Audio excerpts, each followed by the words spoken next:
Hi, this is Noelle for Petitti Garden Centers, and we are here changing out our seasonal planter. So earlier we planted up a beautiful pot of all the spring bloomers, and you know, spring comes and goes and things start to bloom out, and we thought, oh, it's getting time to really get started and plant our annuals. So what we did is we actually popped out some of our variegated tulips. We popped out our Lenten rose or hellebore, and we also popped out, what was my other thing? Oh, the white forget-me-not. So all of those guys we're gonna take and we're gonna plant them in the garden because it's a great time to plant. But we thought, let's bring in some beautiful annual color. So as we took out our thriller, which was really the tulips to begin with, we decided to replace it with a Dracaena. We use these Dracaenas as spikes, so it's that big, nice thriller plant in your container. This Dracaena is actually Dracaena marginata. It has magenta, kind of burgundy magenta stripes through the foliage. So that's how you'll see it. Green on the interior and then burgundy on the margins.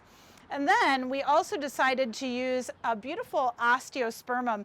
This is Blue-Eyed Beauty. It's a yellow with a nice purple and blue center on it. So we replaced, I believe the tulips were kind of hiding back here as well. And then this gorgeous thing. This is a sun patient, so sun patients can grow in full sun to full shade. This is tropical rose, and look at that variegated foliage. Now, sun patients, when they start blooming, they just keep on going and going and going.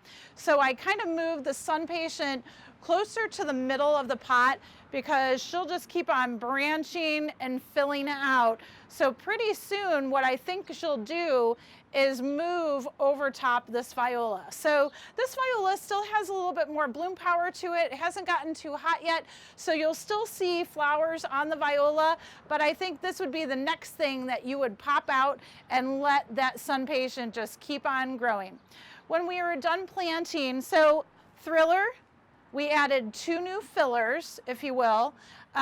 What we're gonna do is, actually when you pop those out, go ahead and backfill with some more soil if you need some more soil in the space. We only needed a little bit to fill in. And then go ahead and use Petitti's Plant Starter or Root Stimulator. Go ahead and just water around those newly established plants. We had already used Osmocote on this planter in the spring, and it's still feeding those existing plants, but why not give them a little bit of a jump start with the plant starter as well?